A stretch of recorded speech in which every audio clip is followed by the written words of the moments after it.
So dalam masa yang sama tuan-tuan, UMNO mencabar Sanusi. Kan? UMNO cabar Sanusi. Sanusi dicabar saman wanita dedah salah takbir Kedah Agro. Datuk Seri Sanusi dicabar menyaman seorang wanita yang mendakwa berlaku kesalahan tadbir dalam Kedah Agro sehingga menyebabkan menanggung kerugian. Ketua Pemuda UMNO Datuk Saiful Azizi Zainul Abidin berkata Menteri Besar Kedah itu wajar memberi penjelasan berhubung dakwaan wanita. Baru-baru ini tular satu posting MBI telah mengambil untung Kedah Agro, MBI telah mengambil staf Kedah Agro dan MBI lantik ketua CEO dalam kalangan kroni MBI saja. Sanusi perlu jelaskan perkara ini. Saya cabar Sanusi untuk bawa orang yang tuduh itu ke mahkamah, berani kena benar, jangan nampak takut. Okey, alright. So kita dengar apa Sanusi. Tu nak suruh jawab kan? Kalau kita jawab apa teruk, lah susah jawab. Daripada 2016 lagi sudah bermasalah. Diberi teguran oleh Ketua Adik Negara 2017, zaman UMNO. Zaman PN jadi kerajaan. Dah dibuat teguran oleh Ketua Adik Negara. 2016 lagi dah guna duit MBI, top up gaji. Sampailah lari. MBI duk bayar separuh. Saya kata hampa buat kerja ni tak betul. Saya punya polisi, saya umum tahun 2020, mana-mana syarikat GLC yang tak berdaya maju, yang tak boleh menyumbang pada kerajaan, yang duduk depa tu isap darah kita, hampa tutup. Dasar saya jelas. Soalan kita, kenapa daripada 2020 dia tak tutup? Gaji 9 bulan dah tak dapat. Itu soalan kita, kenapa pada masa itu dia tak tutup Kedah Agro ni? Dan kalau dia kata tahun 2017-16 audit report dah tegur, soalan kita, kenapa dia tak boleh baiki Kedah Agro ni? Katanya dia ni terpaling, hebat memerintah. Kalau hebat memerintah, takkan dia lagi teruk daripada UMNO. Sekurangnya UMNO dahulu menurut pekerja itu kalau tak dapat gaji pun sebulan je. Dia memerintah, gaji 9 bulan tak bayar, siapa lebih teruk? UMNO ke dia?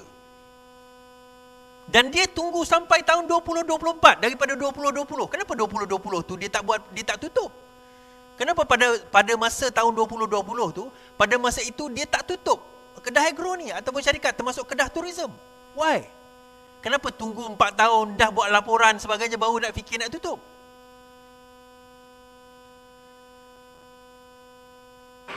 Dah umum 2020 lagi. Government link company, tujuan dia menega, dia dapat projek pada kerajaan, dia dapat untung, dia pulang balik ke kerajaan, dia menyumbang balik. Tu tujuan GLC. Tak, mana ada macam tu. Mana ada GLC boleh bagi direct? Hei, kau ni.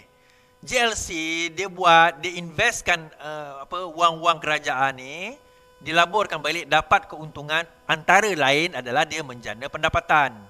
Dia mewujudkan peluang pekerjaan. Dan dalam masa sama ada keuntungan. Keuntungan itu akan balik kepada kerajaan pusat dan kerajaan negeri. Itu tugas GLC. Dia basically, kerajaan ni mana boleh buat investment.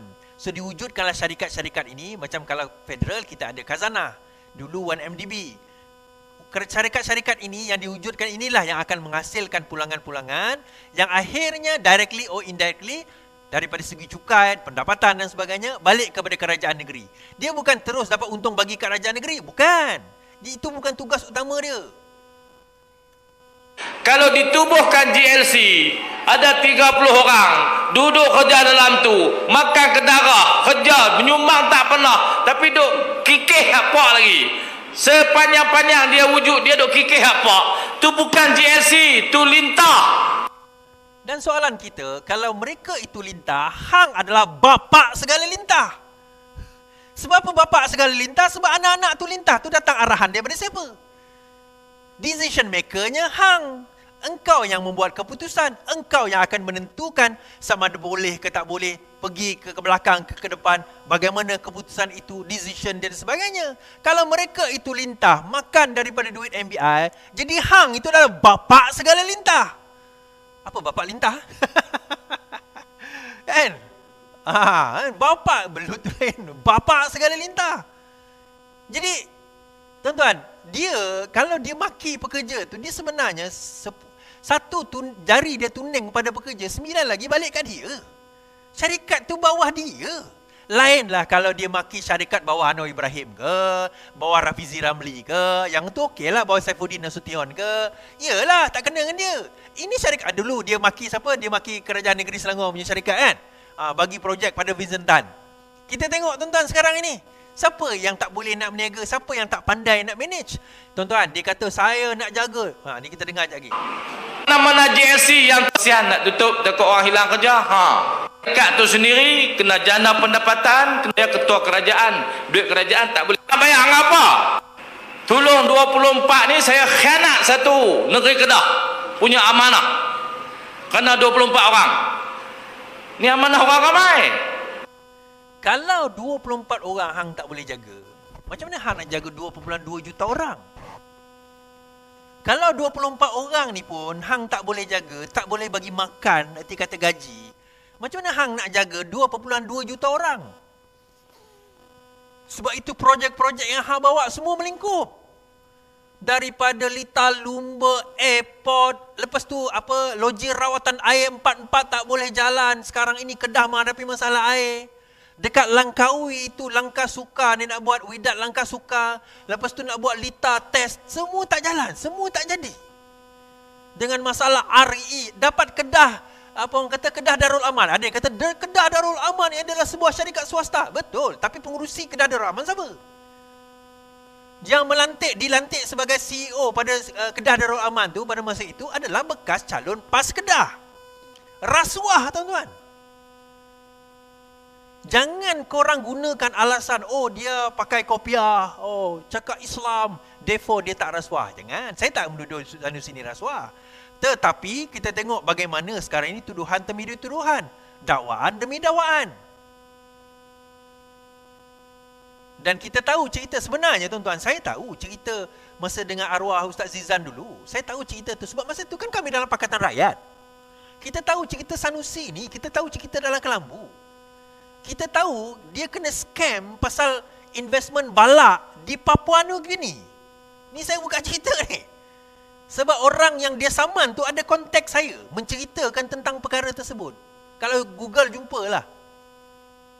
Kena scam. Dia ni asyik kena scam je dia ni. Dia mudah percaya kat orang ni. Sebab tu Sanusi lain kali rambut tu pacak. Jangan belah tengah. Kalau belah tengah ni mudah orang tipu. Boleh? Rambut tu pacak.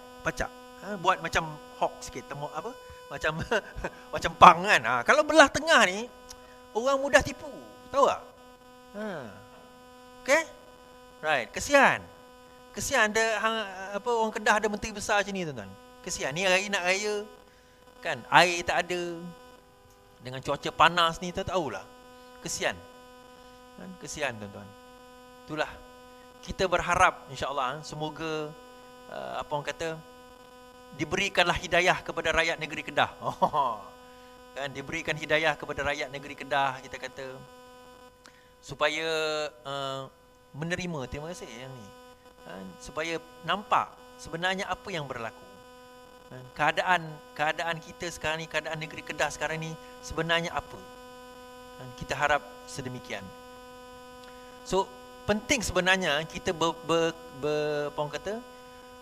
mempunyai pandangan atau pendapat yang kritikal, very critical dalam usaha kita, dalam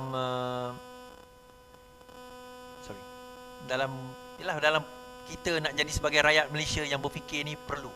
Sebab itu saya akan menganjurkan insya-Allah satu critical thinking class untuk satu hari punya program RM250 pada bulan Julai, 27 hari bulan Julai. Ini saya punya poster ni. Tuan-tuan boleh kontak admin saya, Ana 2619418. Dekat sini nanti tuan-tuan boleh register. Saya galakkan budak-budak muda untuk pergi critical. Yang tak berapa muda pun tak apa, tapi biar kita bawa yang muda-muda ni. Dan diskaun 10% kepada pelajar kalau anda boleh tunjuk kad matrix atau kad pelajar yang masih aktif.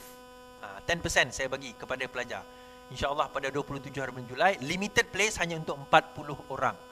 Kenapa critical ni penting? Critical thinking, saya nampak bahawa rakyat kita ni, dia kadang bukan tak pandai. Sanusi ni bukan tak pandai, tuan-tuan. Saya rasa dia ada degree kan.